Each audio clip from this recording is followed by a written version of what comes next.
Good morning everyone. हमारी जो practice set चल रहे थे उन प्रैक्टिस सेटों में हमारा तीसरा डे है आज, और हम थर्ड प्रैक्टिस सेट आज करेंगे और ये आपके लिए बहुत इंपॉर्टेंट है, तो आप इसको जरूर देखना और अगर पसंद आए तो लाइक करना। तो अब हम अपना जो थर्ड प्रैक्टिस सेट चल रहा है इसको कंटिन्यू करते हैं। तो हम हमारा जो थर्ड प्रैक्टिस सेट चल रहा है इसको हम कंटिन्यू करेंगे। तो सभी लोग आ जाइए और हम अपना जो प्रैक्टिस सेट है उसको कंटिन्यू करते हैं।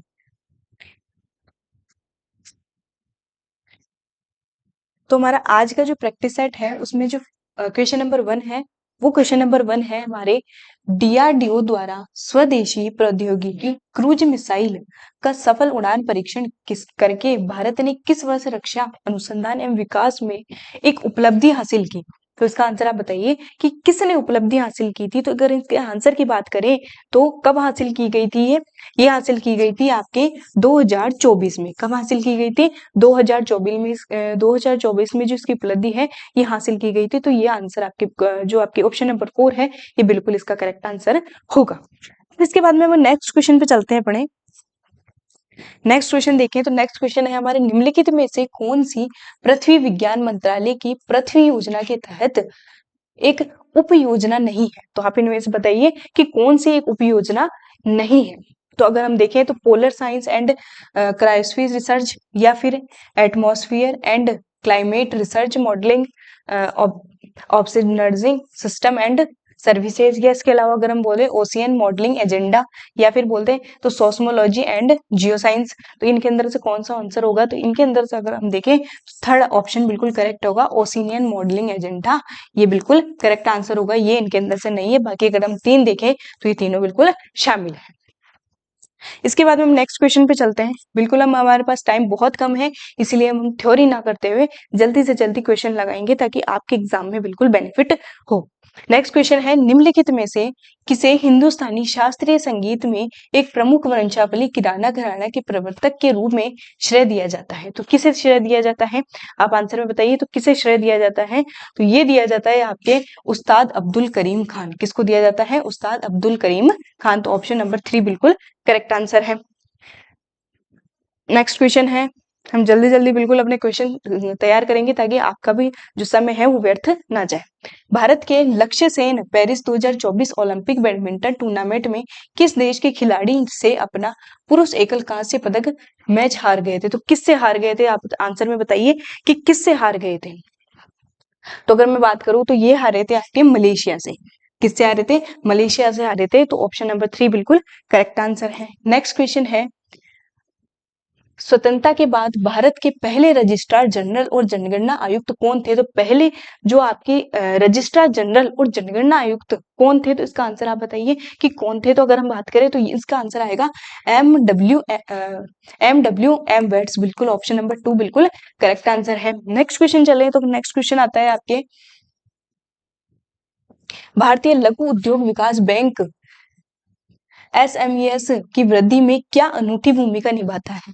तो जो भारतीय लघु उद्योग विकास बैंक है ये एसएमईएस की वृद्धि में क्या अनूठी भूमिका निभाता है? तो उसकी बात करें तो ये आता है लघु और मध्यम उद्यमों के लिए वित्त तक पहुंच को सुगम बनाता है। क्या करता है? लघु एवं मध्यम उद्योगों के लिए वित्त तक पहुंच को सुगम बनाता है। तो ऑप्शन नंबर 1 बिल्कुल करेक्ट आंसर है, लॉक कर दिया जाए। बिल्कुल नेक्स्ट क्वेश्चन आता है आपके अक्टूबर 2024 में निम्नलिखित में से किसे प्रतिष्ठित international aeronautics federation world space world award से सम्मानित किया गया था? तो किसको सम्मानित किया गया था? तो आप बताइए किसको सम्मानित किया गया था? तो ये किया गया था एस सोमनाथन। किसको किया गया था? एस सोमनाथन। तो ऑप्शन नंबर 4 बिल्कुल इसका करेक्ट आंसर होगा। नेक्स्ट क्वेश्चन है, नेक्स्ट क्वेश्चन है आपके प्राचीन भारतीय इतिहास के अनुसार शुल्व सूत्र निम्नलिखित में से किससे संबंधित है? तो जो आपके शुल्व सूत्र है ये किससे संबंधित है? तो इसमें बताइए आप किससे संबंधित है? तो ये संबंधित है आपकी ज्यामितीय से। किससे संबंधित है? ज्यामितीय से। तो ऑप्शन नंबर 3 बिल्कुल इसका करेक्ट आंसर होगा। नेक्स्ट क्वेश्चन आता है आपके, नेक्स्ट क्वेश्चन है यूएन ट्रेड एंड डेवलपमेंट और बारबाडोस सरकार ने 2024 में किस महीने में बारबाडोस में पहला ग्लोबल सप्लाई चेन फोरम आयोजित किया था। तो किस महीने में किया गया था? तो ये किया गया था आपके मई के महीने में। किस में किया गया था? मई के महीने में किया गया था। तो ऑप्शन नंबर 1 बिल्कुल करेक्ट आंसर होगा। नेक्स्ट क्वेश्चन चलते हैं हम। नेक्स्ट क्वेश्चन पे चले। निम्नलिखित में से कौन सा प्राधिकरण राज्यसभा में आचार समिति का गठन करता है? तो कौन करता है आचार समिति का गठन? तो अगर इसकी बात करें तो कौन आचार संहिता का गठन करता है? तो ये करता है आपके राज्यसभा के सभापति। कौन करता है? राज्यसभा के सभापति। तो ऑप्शन नंबर 2 बिल्कुल करेक्ट आंसर होगा। नेक्स्ट क्वेश्चन है आपके। नेक्स्ट क्वेश्चन है भारतीय संविधान का निम्नलिखित में से कौन सा अनुच्छेद संघ की कार्यकारी शक्ति की सीमा से संबंधित है? तो कौन सा अनुच्छेद है जो आपके किससे संबंधित है? कार्यकारी शक्ति से संबंधित है, संघ की कार्यकारी शक्तियों से संबंधित है। तो आप आंसर बताइए कि कौन सा संबंधित है। तो अगर इसकी बात करें तो ये संबंधित है आपके अनुच्छेद 73। कौन सा किससे संबंधित है? अनुच्छेद 73। अगर हम बात करें कि जो आपके अनुच्छेद 78 है, ये अनुच्छेद 78 क्या काम करता है? तो ये क्या काम करता है? प्रधानमंत्री की क्या करता है? कर्तव्य बताए गए। इसके अंदर क्या किया गया है? प्रधानमंत्री के क्या क्या है? जो कर्तव्य है, ये कर्तव्य बताए गए हैं।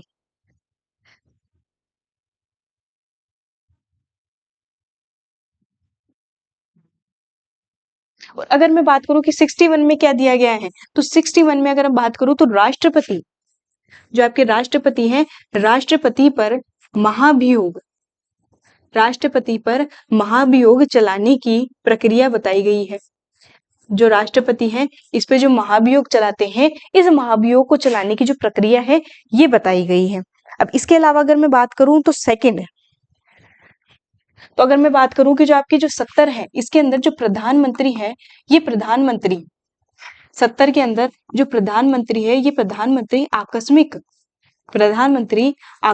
जितनी भी आकस्मिक कोई भी घटना हो जाती है, उसके अंदर इसके जो कर्तव्य हैं, इन कर्तव्यों के निर्वहन से ये अनुच्छेद आपके संबंधित है। तो अगर मैं बात करूं कि आपके संघ की कार्यकारी शक्तियां किसमें निहित है? आपके 73 में। तो ऑप्शन नंबर 3 इसका सही होगा। अगर मैं 61 की बात करूं तो जो राष्ट्रपति है उसमें महाभियोग के चलाने की प्रक्रिया है। 78 की बात करूं तो प्रधानमंत्री के कर्तव्य बताए गए हैं।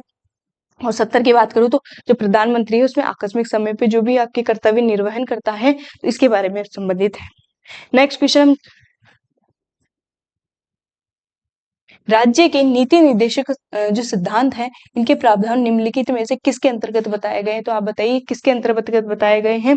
तो अगर मैं बात करूं तो इसका आंसर आएगा आपके ऑप्शन नंबर 1, अनुच्छेद 36 से 51। कौन सा है? अनुच्छेद 36 से 51। तो ऑप्शन नंबर 1 बिल्कुल करेक्ट आंसर है। इसके बाद में अगर हम चले नेक्स्ट क्वेश्चन पे, तो नेक्स्ट क्वेश्चन है, ब्रिटिश भारत में साधारण ब्रह्म समाज की स्थापना कब हुई थी? अगर हम बात करें कि जो ब्रह्म समाज है, इस ब्रह्म समाज की स्थापना कब हुई थी? एक क्वेश्चन बनता है कि ब्रह्म समाज की जो स्थापना है वो किसने की थी? ब्रह्म समाज की स्थापना, जो ब्रह्म समाज की स्थापना है, ये जो ब्रह्म समाज की स्थापना है, ये ब्रह्म समाज की स्थापना किसने की थी? तो यह आप मुझे कमेंट करके बताएंगे कि जो ब्रह्म समाज है, इसकी स्थापना किसने की थी?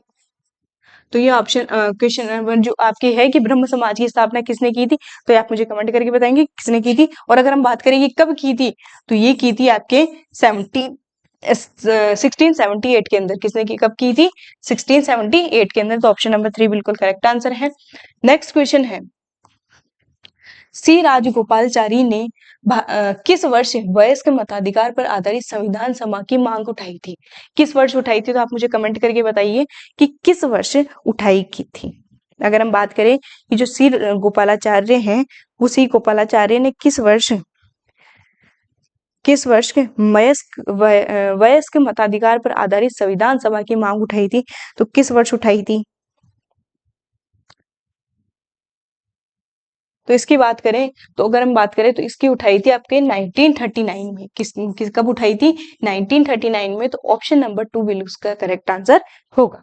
नेक्स्ट क्वेश्चन,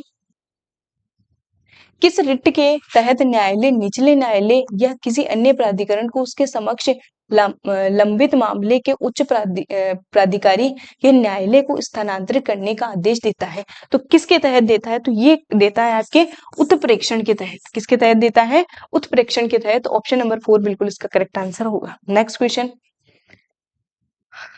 निम्नलिखित में से कौन सा कथन वैश्वीकरण के संदर्भ में सही नहीं है? तो कौन सा कथन है जो वैश्वीकरण के संबंध में नहीं है? तो आप बताइए कि कौन सा कथन है जो कि वैश्वीकरण के संबंध में सत्य नहीं है। तो इसके अंदर अगर हम देखें तो इसमें आएगा आपकी विकासशील, अगर देखें तो उच्च, यह उन्नत तकनीकों से समर्थित है, या यह विकासशील देशों के बड़े उद्योगों के लिए बेहतर भविष्य की संभावना को वादा करता है, या फिर यह विकासशील देशों के लोगों के कल्याण के लिए संकट पैदा करता है, या फिर ये वैश्विक बाजारों तक व्यापक पहुंच प्रदान करता है। तो अगर इसमें देखें तो हम ये देखेंगे कि यह विकासशील देशों के लोगों के कल्याण के लिए संकट पैदा करता है। तो ऑप्शन नंबर 3 बिल्कुल इसका करेक्ट आंसर होगा। नेक्स्ट क्वेश्चन,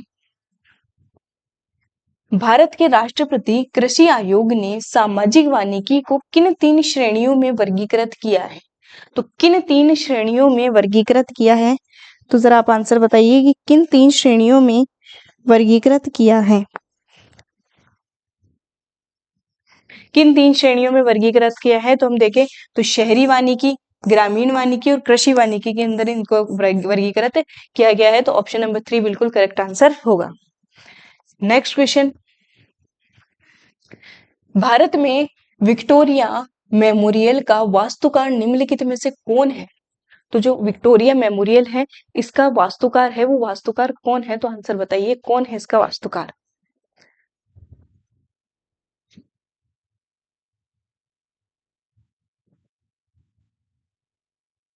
तो इसके वास्तुकार की बात करें तो ये है आपके विलियम एमर्सन। कौन है? विलियम एमर्सन इसके वास्तुकार है। तो ऑप्शन नंबर 3 बिल्कुल करेक्ट आंसर होगा। नेक्स्ट क्वेश्चन है, निम्न में से कौन सी अभिसारी प्लेट सीमा के मुख्य विशेषता है?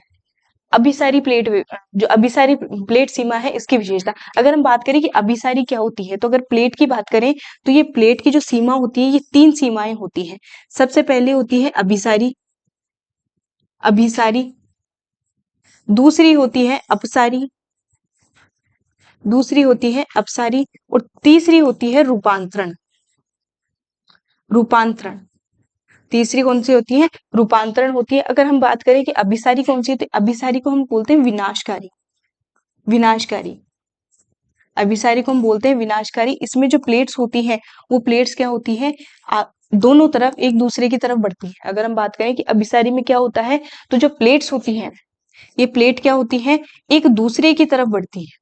और इसमें क्या होता है, जब एक दूसरे की तरफ बढ़ती है तो वो क्या होता है? एक दूसरे से भिड़ती है, और भिड़ने के कारण इसमें तबाही मचती है। अगर अपसारी की बात करें तो ये जो प्लेट्स हैं ये एक दूसरे से दूर जाती है। और इसका उदाहरण हम देखें, इसका उदाहरण है आपके अटलांटिक महासागर में, अटलांटिक महासागर में, अटलांटिक महासागर में कटक है, कटक है, उस कटक का ये उदाहरण है कि जो अभिसारी प्लेट है वो एक दूसरे से दूर जाती है। अगर रूपांतरण की बात करें तो इसमें जो प्लेट्स हैं वो एक दूसरे से टकराए हुए बिना अपने इसके आसपास से निकलती है। बिल्कुल टकराए बिना क्या करती है? अपने एक दूसरे के आसपास से निकलती है। तो ये होता है आपके रूपांतरित प्लेट। अब अगर हम बात करें कि जो अभिसारी प्लेट सीमा है उसकी मुख्य विशेषता कौन सी है? प्लेटें एक दूसरे की ओर आती है, बिल्कुल आती है। प्लेटें क्षैतिज रूप से एक दूसरे के पास से खिसकती है, नहीं। प्लेटें एक दूसरे से दूर जाती है, बिल्कुल नहीं। प्लेटें एक ही दिशा में चलायमान होती है, तो बिल्कुल नहीं। तो इसका ऑप्शन नंबर होगा 1। प्लेट एक दूसरे की तरफ आती है, अगर दूर जाती है तो दूर होता है आपके अपसारी, और एक तरीके से अगर क्षैतिज रूप से प्लायमान होती है तो कौन सा आता है? रूपांतरण। कौन सा आता है? रूपांतरण। तो ऑप्शन नंबर 1 बिल्कुल करेक्ट आंसर होगा। उसके बाद में क्वेश्चन नंबर नेक्स्ट, भारत में फसल मौसम के संबंध में निम्नलिखित में से कौन सा कथन सही है? तो कौन सा कथन सही है? खरीफ मौसम अक्टूबर नवंबर में सर्दियों की शुरुआत के साथ आरंभ होता है। ये जो खरीफ मौसम है वो कब होता है? सर्दियों की शुरुआत में। तो खरीफ मौसम जो है वो सर्दियों में प्रारंभ नहीं होता, तो ये वैसे रॉन्ग हो जाएगा। नेक्स्ट क्वेश्चन, नेक्स्ट ऑप्शन, खरीफ मौसम मुख्यतः दक्षिण पश्चिम मानसून के साथ मेल खाता है, ठीक है। खरीफ मौसम जो है वो दक्षिणी पश्चिमी मानसून के साथ मेल खाता है, ठीक है। इसके अंतर्गत गेहूं चना सरसों, गेहूं चना सरसों ये है आपकी शीत ऋतु की, शीत ऋतु की जो शीत ऋतु है उस ऋतु की क्या है फसलें हैं। इसके बाद में अगर देखें रबी मौसम में अक्टूबर नवंबर में आरंभ होता है, और चावल कपास जूट, रबी जो मौसम है ये अक्टूबर नवंबर में होता है तो बिल्कुल होता है, लेकिन चावल कपास और जूट ये सारी की सारी कौन सी हैं, खरीफ फसलें हैं। कौन सी है, खरीफ की फसलें हैं। ऑप्शन नंबर 4 है, तो ये आपके गलत हो जाएगा। 3 ऑप्शन आपके गलत हैं। लास्ट ऑप्शन है जायद एक लघु ग्रीष्मकालीन फसल मौसम है, बिल्कुल सही है, जिसमें सिंचित भूमि पर तरबूज खेरी सब्जियां और चारा फसलों की खेती की जाती है। तो ऑप्शन नंबर 4 बिल्कुल करेक्ट आंसर है, तो इसका ऑप्शन नंबर 4 बिल्कुल करेक्ट आएगा। नेक्स्ट क्वेश्चन, निम्नलिखित में से किसे तकनीकी कृषि सुधार नहीं माना जाता, तो किसे तकनीकी सुधार नहीं माना जाता, तो आप बताइए कि किसे तकनीकी सुधार नहीं माना जाता। इसकी बात करें तो जो बिचौलिया का उन्मूलन है, बिचौलियों का उन्मूलन है, इस उन्मूलन को क्या है अपन हम क्या कह सकते हैं, तकनीकी सुधार नहीं कह सकते। हम वैज्ञानिक कृषि प्रबंधन बिल्कुल हो सकता है, खेती के पंजीकृत साधन बिल्कुल हो सकता है, इसके अलावा हम कीटनाशकों पेस्टिसाइड का प्रयोग करते हैं तो वो भी बिल्कुल सही है। तो ऑप्शन नंबर जो 3 है वो बिल्कुल करेक्ट आंसर है कि हम बिचौलिया का उन्मूलन करेंगे तो वो एक तरीके से आपकी कृषि सुधार नहीं है। नेक्स्ट क्वेश्चन, यदि हेंडरसन हसेल बेच समीकरण में आपकी जो ये समीकरण है इसमें से सही विकल्प का चयन कीजिए, तो इसका सही विकल्प का चयन कीजिए तो आपको बताइए, तो इसके नंबर आएगा ऑप्शन नंबर 4 HA=A-, तो इसके आंसर क्या होगा, ऑप्शन नंबर 4 बिल्कुल करेक्ट आंसर होगा। नेक्स्ट क्वेश्चन, क्रिस्टलिना जॉर्जीवा को 1 अक्टूबर 2024 से शुरू होने वाले दूसरे 5 वर्ष के कार्यालय के लिए किस अंतर्राष्ट्रीय संगठन के एमडी के रूप में नियुक्त किया गया है, तो किसे इसको एमडी के रूप में नियुक्त किया गया है, तो ये संस्था आती है आपकी अंतर्राष्ट्रीय मुद्रा कोष। किसके तहत, अंतर्राष्ट्रीय मुद्रा कोष के तहत किसको, जो आपकी क्रिस्टलिना जॉर्जीवा है इसको इसके एमडी के रूप में चुना गया है, तो ऑप्शन नंबर 4 बिल्कुल इसका करेक्ट आंसर होगा।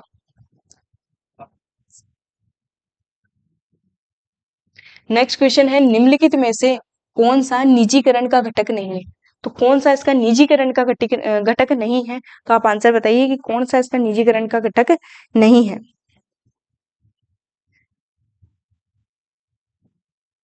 तो अगर इसकी बात करें तो ये आता है आपके सार्वजनिक प्रबंधन, तो ये आपके निजीकरण का नहीं है। निजी स्वामी तो आपके निजी है, पीपीपी पर निश्चित सरकारी नियंत्रण बिल्कुल आपके निजी है, निजी नियंत्रण ये निजी है, लेकिन सार्वजनिक आपके सार्वजनिक रूप में आ जाता है, तो ऑप्शन नंबर इसका 1 बिल्कुल करेक्ट आंसर है। नेक्स्ट क्वेश्चन, जिनके विभिन्न रूपों का वर्णन करने के लिए किस शब्द का उपयोग किया जाता है, तो किस शब्द का प्रयोग किया जाता है जिनके विभिन्न रूपों का वर्णन करने के लिए, तो किसका प्रयोग किया जाता है, अलील का, अलील का उपयोग किया जाता है, तो ऑप्शन नंबर 1 करेक्ट है। नेक्स्ट क्वेश्चन, सितंबर 2024 में केंद्रीय मंत्रिमंडल ने एक जीवित अर्धचालक पारिस्थितिक तंत्र विकसित करने के उद्देश्य से किस स्थान पर अर्धचालक इकाई स्थापित करने के लिए कोने सेमिकॉन प्राइवेट लिमिटेड के प्रस्ताव को स्वीकृति दी है, तो किस कहां पर स्वीकृति दी है, तो ये आता है ऑप्शन नंबर 4 सानन गुजरात में। कहां पे दी है, सानन गुजरात में इसको स्वीकृति दी है, तो ऑप्शन नंबर 4 करेक्ट आंसर है। नेक्स्ट क्वेश्चन, आगे बढ़ते हैं, देना बैंक का विलय किस सार्वजनिक क्षेत्र में के बैंक में हुआ था, तो किसके सार्वजनिक क्षेत्र के बैंक में हुआ था, तो इसका आंसर आएगा आपके किसके सार्वजनिक बैंक के रूप में हुआ था, तो आप बताइए।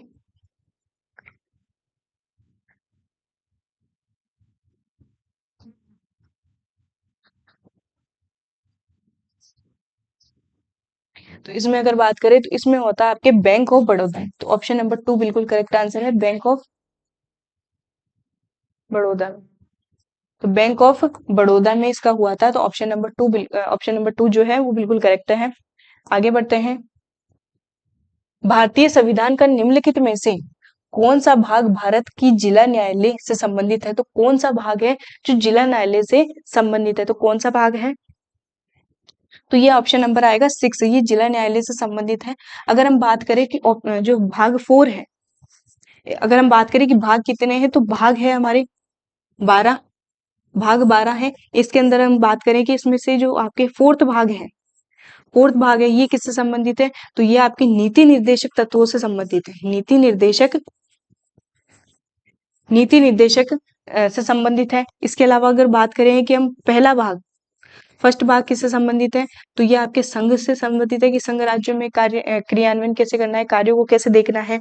इसके अलावा अगर हम बात करें कि जो आपके सेकंड भाग है, जो सेकंड भाग है ये किससे संबंधित, तो आप कमेंट करके बताइए कि सेकंड भाग किससे संबंधित है।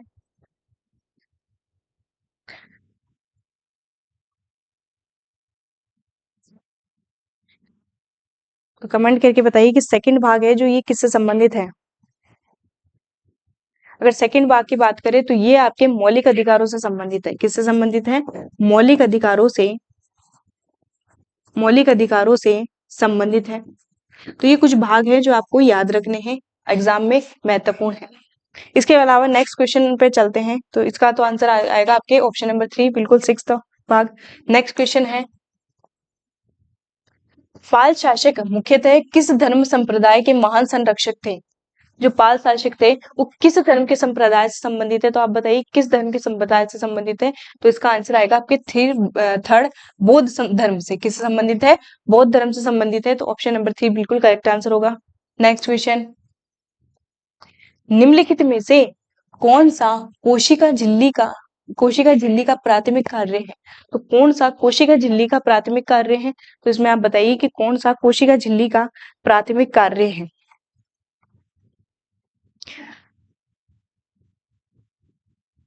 कौन सा कोशिका झिल्ली का प्राथमिक कार्य है। तो इसकी बात करें तो इसमें आएगा आपके कोशिका के अंदर और बाहर पदार्थों का आवागमन विनियमित करना है। तो ऑप्शन नंबर 2 बिल्कुल करेक्ट आंसर है। कोशिका के अंदर बाहर पदार्थों का आवागमन विनियमित करना है। Next question, reinventment master works of sculpture in village temples of Bihar and Orissa पुस्तक किसने लिखी थी। तो ये जो पुस्तक है ये किसने लिखी थी, बताइए आप। इसकी पुस्तक जो है ये पुस्तक आपके किसने लिखी थी, ये पुस्तक आपके किसने लिखी थी। तो इसका आएगा आपके रॉबर्ट एंड लिनरोद। किसने लिखी थी, रॉबर्ट एंड लिनरोद। तो ऑप्शन नंबर 3 बिल्कुल करेक्ट आंसर होगा। Next question, Akhil Bharatiya football महासंघ द्वारा 2 अक्टूबर 2024 को दी गई घोषणा के अनुसार कौन सा शहर संतोष ट्रॉफी के लिए 18वीं राष्ट्रीय फुटबॉल चैंपियनशिप के अंतिम दौर की मेजबानी करेगा। तो कौन करेगा इसकी मेजबानी, तो ये करेगा आपके हैदराबाद। कौन करेगा, हैदराबाद। तो ऑप्शन नंबर 4 बिल्कुल करेक्ट आंसर। वायु में एक प्रकाशीय तंतु से यूवी प्रकाश 45 डिग्री के कोण पर गुजरती है और तंतु का अपवर्तन 2 है, अपवर्तन कोण होगा। तो कौन सा इसका अपवर्तन कोण होगा, तो इसमें आता है आपके 90 डिग्री का अपवर्तन कोण होगा। तो 90 डिग्री का ऑप्शन नंबर 4 करेक्ट आंसर है। बाल मित्र ग्राम और बाल पंचायत के माध्यम से बाल सशक्तिकरण के लिए अभिनव दृष्टिकोण का श्रेय पाने वाले किस भारतीय नोबेल शांति पुरस्कार विजेता को 2021-2023 के लिए सतत विकास लक्ष्य अधिवक्ता बनाया गया था। तो किसको बनाया गया था, किसको बनाया गया था, तो ये बनाया गया था आपके कैलाश सत्यार्थी को। किसको बनाया गया था, कैलाश सत्यार्थी को। तो ऑप्शन नंबर 2 करेक्ट आंसर है। नेक्स्ट क्वेश्चन, पृथ्वी का चुंबकत्व किसके द्वारा कारण होता है। तो पृथ्वी का जो चुंबकत्व है वो किसके द्वारा होता है, किसके कारण होता है। तो आप बताइए किसके द्वारा होता है।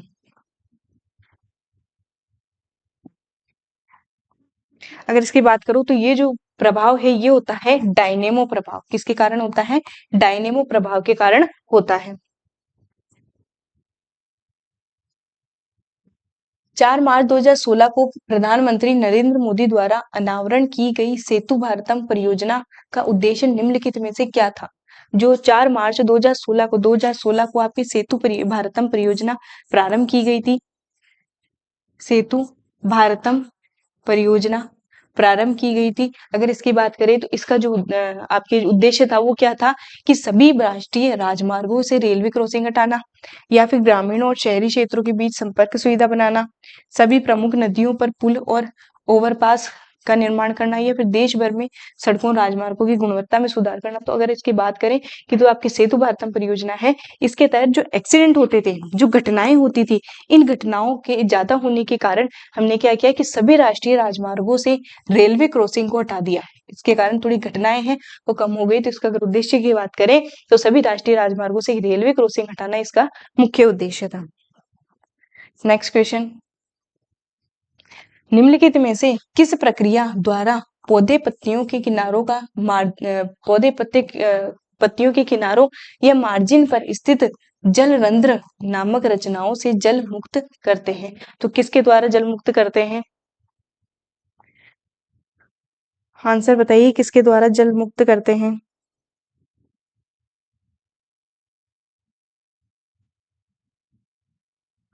इसके अंदर अगर हम आंसर की बात करें तो ये कहते हैं बिंदु सराव। किसके द्वारा? बिंदु सराव के द्वारा करते हैं। Option number 2 correct answer. भारतीय राजनीतिक व्यवस्था के संबंध में निम्नलिखित में से कौन सा विकल्प गलत है? तो कौन सा विकल्प गलत है?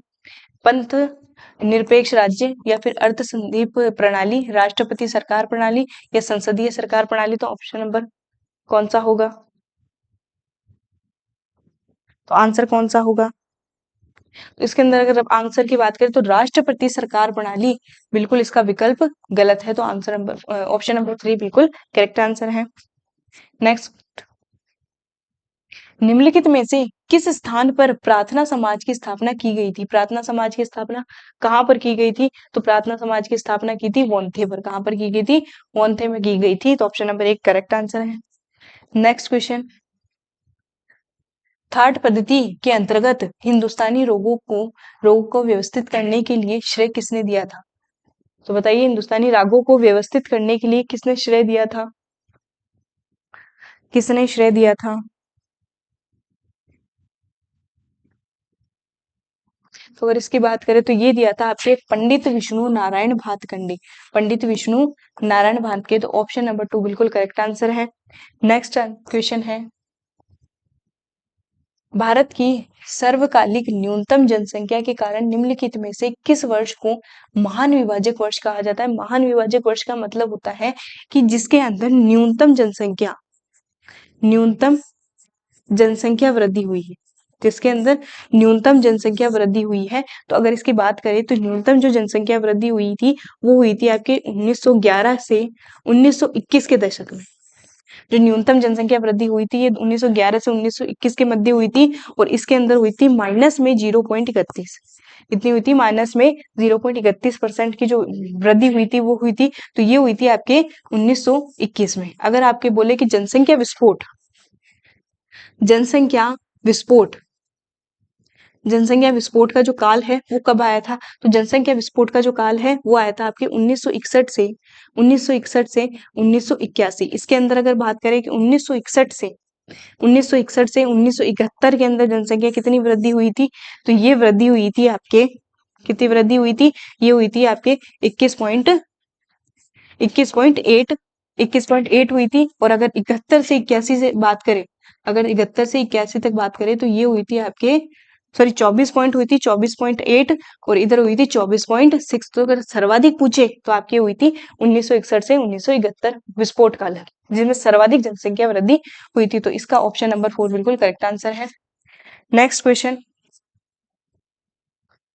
अक्टूबर 2023 में भारतीय सरकार द्वारा डार्क पैटर्न बस्टर्ड हैथॉन को डार्क पैटर्न की पहचान करने के लिए एप्स, प्लग इन्स, एड ऑन्स आदि विकसित करने के लिए लॉन्च किया गया था। तो किसको लॉन्च किया गया था? आंसर बताइए, किसको लॉन्च किया गया था?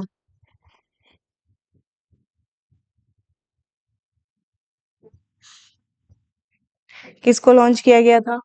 तो इसके अंदर अगर आंसर की बात करें तो ई कॉमर्स प्लेटफॉर्म किसको लॉन्च किया गया था, ई कॉमर्स प्लेटफॉर्म को लॉन्च किया गया। तो ऑप्शन नंबर 3 बिल्कुल करेक्ट आंसर है। नेक्स्ट क्वेश्चन,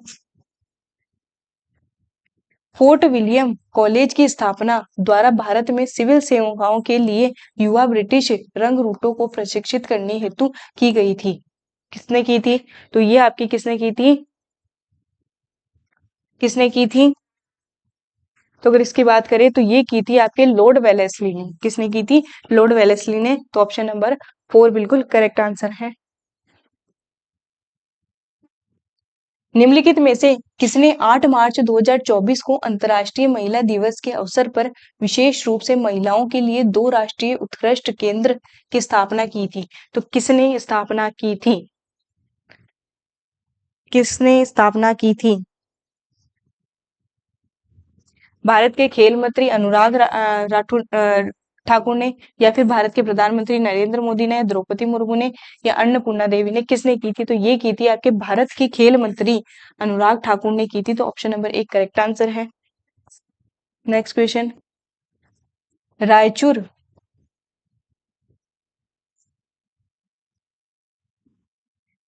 रायचूर दोआब जो कृष्णा और तुंगभद्रा नदियों के बीच की भूमि ही थी, ये नियंत्रण को लेकर विजयनगर और के बीच में लगातार संघर्ष रहे। तो किसके बीच में? विजयनगर और किसके बीच में है जो लगातार संघर्ष रहे थे? तो ये रहे थे आपके बहमनी के बीच में। किसके रहे थे? बहमनी के बीच में। Option number 1 correct answer. Next question है, निम्नलिखित में से कौन सी औसत बचत प्रवृत्ति है? तो कौन सी औसत बचत प्रवृत्ति है? तो अगर इसकी बात करें तो कौन सी औसत बचत है? तो यह प्रति आय इकाई बचत है। तो कौन सी है? यह प्रति आय इकाई बचत है। तो ऑप्शन नंबर 1 बिल्कुल करेक्ट आंसर है। नेक्स्ट क्वेश्चन, ने बहमुत गवाह को व्यापारियों के प्रमुख या मालिक तुज्जर की उपाधि प्रदान की थी। तो किसने की थी? किसने की थी? आंसर बताइए, किसने की थी? तो इसकी बात करें तो ये की थी आपकी किसने? हुमायूं शाह ने। किसने की थी? हुमायूं शाह ने। तो ऑप्शन नंबर 3 बिल्कुल करेक्ट आंसर है। नेक्स्ट क्वेश्चन, है भारत ने 10 जनवरी 2023 को किस तट से सामरिक बैलिस्टिक मिसाइल पृथ्वी सेकंड का सफलतापूर्वक परीक्षण किया था? तो कहां से सफलतापूर्वक परीक्षण किया था? तो आंसर बताइए, कहां से सफलतापूर्वक परीक्षण किया था? कहां से किया था? उड़ीसा से। कहां से किया था? उड़ीसा से। तो ऑप्शन नंबर 1 बिल्कुल करेक्ट आंसर सही है। नेक्स्ट क्वेश्चन है आपका, थार रेगिस्तान में दिन का तापमान 50 डिग्री तक बढ़ जाता है, जबकि रात में यह 15 डिग्री तक गिर सकता है। कथन के आधार पर थार रेगिस्तान में निम्नलिखित में से किस प्रकार का तापमान परिवर्तन देखा जाता है? देखिए, तापमान होता है, अगर हम रेगिस्तान की बात करें तो रेगिस्तान में दिन का तापमान अधिक होता है। जो दिन है उसका तापमान अधिक होता है, लेकिन रात्रि का घट जाता है। वो इसलिए होता है क्योंकि वहां पर बालू रेत है। अगर तापमान स्थल भाग है, तापमान अधिक होता है, तो तापमान कम भी रात्रि के अंदर हो जाता है, क्योंकि जो स्थल भाग है वो उसमें तापमान जल्दी ही बढ़ता है और जल्दी ही भी ठंडा होता है। अगर हम बात करें जैसे केरल राज्य में, तो वहां पर क्या होता है कि जो दिन का तापमान और रात्रि का तापमान है वो समान रहता है, उसमें कोई उतार चढ़ाव नहीं रहता। उसी तरीके से अगर बात करें कि जो रेगिस्तान का मरुस्थल है, इसमें किस प्रकार का तापमान देखा जाता है? इसमें दिन और रात के बीच में अत्यधिक परिवर्तन होता है। दिन और जो रात्रि के बीच में जो तापमान है उसमें अधिक परिवर्तन होता है। लेकिन अगर मान लो हम भूमध्य रेखा के पास देखें, अगर भूमध्य रेखा के पास में देखें, तो भूमध्य रेखा के पास में जो तापमान है उस तापमान में क्या होता है? तापमान में न्यूनतम अंतर मिलता है। न्यूनतम अंतर मिलता है, और जैसे जैसे मध्य रेखा के दूर जाते जाएंगे उसमें तापमान में अधिक अंतर मिलता है। नेक्स्ट क्वेश्चन है, निम्नलिखित में से काट तथा दहन कृषि का कौन सा नाम भारत से संबंधित है? काट और दहन को अगर हम दूसरी भाषा में कहें तो इसको हम कहते हैं हम स्थानांतरण कृषि। किस नाम से जानते हैं? स्थानांतरण कृषि। अगर इसकी बात करें तो जो स्थानांतरण कृषि होती है ये होती है काट व दहन की। काट व दहन की मतलब होता है कि जंगलों को, जंगल जो होते हैं उनको, जंगलों को एक इकाई क्षेत्र को बांट लिया जाता है, उनमें पेड़ों को काटा जाता है, उसके बाद में जलाया जाता है और फिर वहां पर 4-5 साल तक कृषि की जाती है। तो अगर मैं कहूँ कि भारत से कौन सा नाम संबंधित है, तो भारत से आता है आपके कॉमन नाम। क्या आता है? भारत से आता है कॉमन नाम। और भारत के अनेक क्षेत्रों में इसको अलग अलग नामों से जाना जाता है। जैसे अगर मैं बात करूं कि जो आपके उत्तर पूर्वी राज्य है, उत्तर पूर्वी राज्य हैं, इनमें उत्तर पूर्वी राज्यों में इनको झूमिंग कृषि कहते हैं। झूमिंग कृषि कहते हैं। इसके अलावा अगर मैं बात करूं कि आपके जो आंध्र प्रदेश है, आंध्र प्रदेश आंध्र प्रदेश व छत्तीसगढ़ में इसको किस नाम से जाना जाता है? तो आंध्र प्रदेश व छत्तीसगढ़ में इसको दिप्पा कृषि के नाम से जाना जाता है।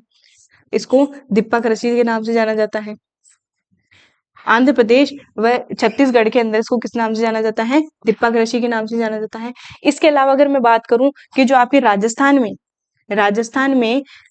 में किस नाम से जाना जाता है? तो उसको वालरा कृषि के नाम से जाना जाता है। वालरा या फिर वात्रा, वालरा या फिर वात्रा। और अगर आपके राजस्थान के अंदर भील जनजाति की बात करूं कि जो भील जनजाति है, इस भील जनजाति में जो आपकी स्थानांतरण कृषि है इसको और किस नाम से जाना जाता है? तो भील जनजाति। अगर मैदानी भागों की बात करूं कि मैदानी भागों में इसको क्या कहते हैं, तो इसको मैदानी भागों में कहते हैं दजिया।